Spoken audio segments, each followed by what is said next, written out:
Well, I vividly remembered my very first trip to Charlottesville, Virginia. It was about 20 years ago. I was with a friend of mine. We're on vacation, and we both shared a passion for American history and the Civil War and Thomas Jefferson. So we were touring Civil War battlefields in Maryland and Virginia. We finally came to Charlottesville and to the great University of Virginia there. And then we made our way outside of Charlottesville to the wonderful house on the hilltop that Jefferson built for himself, Monticello. And it was a glorious summer day, and there was Monticello in all of its Palladian splendor, its red and white coloration, its classical lines. You go inside, and there were all the signs of Jefferson's quirky genius, all the books and inventions and so on and so forth. You go outside, and there's the simple grave of Jefferson and the beautiful tombstone that mentions him as the author of the Declaration of Independence. And so it's easy enough when you're at Monticello just to think, here's the best of the American spirit, the best of the American genius on display. But then we began to notice they're actually below the sight lines of Monticello. So at first sight, you're not going to see them. But there are the quarters of Jefferson's slaves. And they were just little hovels, with a dirt floor and a little simple roof, absolutely nothing of the splendor of the great house of Monticello. There are interesting stories. One has it that Jefferson had a number of his slaves trained in high French cuisine when he was ambassador to France. And so he comes back to Monticello, and here's these highly trained slaves who would serve these beautifully prepared meals while wearing, colonial garb and so on. But then they would return after the meal to these miserable, hovels under the ground. Another story has it that a woman was visiting Monticello, and she stayed overnight, and then she awoke the next morning to the horrific sounds of someone screaming. And she looked out the window, and there she saw the author of the Declaration of Independence savagely beating one of his slaves. Now, I say this, not to engage in Jefferson bashing. My point is, what I almost visually saw that day was this great divide. There's Jefferson, the sage, and Jefferson, the slave owner. The best of the American spirit and the original sin of America. They were visually on display in Monticello. And this original sin has bedeviled us from that point on. Think of the Constitutional Convention in the late 1780s, the country dividing itself already over this issue. Think of how the slavery issue preoccupied American politicians in the first half of the 19th century and then resulted finally in the explosion of the terrible Civil War. Think of the civil rights conflict in the middle of the 20th century. Think of how it's continued on even after that time in the riots of Detroit 1967 and Watts and more recently in Ferguson.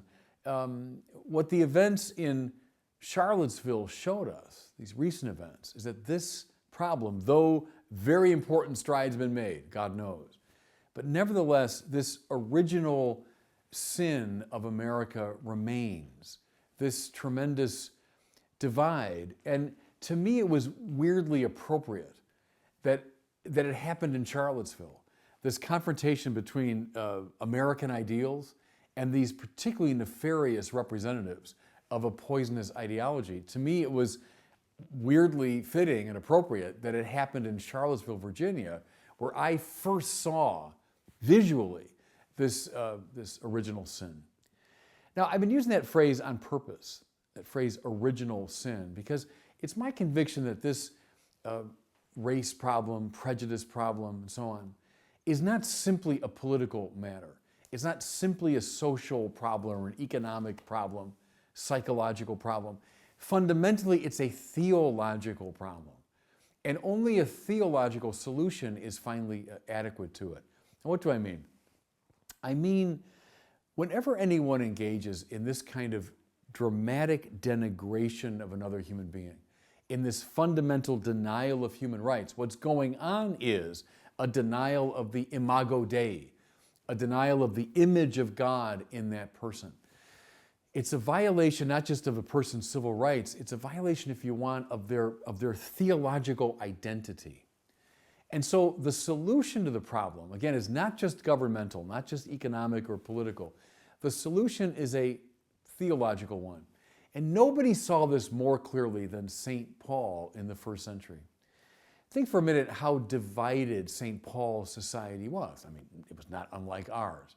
Between Jews and Gentiles, between the oppressive Romans and all the people that they oppressed, and then all the permutations and combinations of division and oppression and so on that characterized Paul's society. What did he see? He saw something that very interesting and very strange, that remains strange now 2,000 years later. That somehow these divisions, born of a denial of the Imago Dei, are solved only through the cross of Jesus Christ. So this young man being put to death on this instrument of torture on a squalid little garbage dump outside of Jerusalem, somehow that cross, Paul saw, was the resolution. Because he said, in Christ and his cross, there are no Jews or Greeks. There are no slave or free. There's no male or female. But all those divisions have been overcome in the cross. Now, why? What did he see? We could write tomes on what he saw. I mean, in some ways, all of Christian theology comes from that. I think what he saw, though, to put it succinctly, is that in the cross of Jesus, all of human dysfunction's on display. Think of the cruelty and the violence and the hatred and the injustice that brought him to that cross. It's humanity at its worst. It's all there. You know, Paul says, we've all sinned and fallen short of the glory of God. I mean, in the cross of Jesus, we can see our own sin. But then, on that same cross, what becomes apparent is the mercy of God. Despite our sin, Christ swallows up the sin of the world on that cross. Where sin abounds, Paul said, grace abounds the more. And that's why on that cross, all of our petty divisions, all these ways that we tend to divide ourselves, all these games of oppression and domination fall away because our sin is named and our salvation's named, and they apply to everybody. And I think he saw that in the cross of Jesus. Now, here's the last point I want to make, is I know we can address these problems at different levels, so economically, politically, etc. I get it. But see, I think it's the churches, the Christian churches, that bring to this issue. See, King got this, didn't he? Martin Luther King, who read those same texts of Paul that I was just citing, understood this.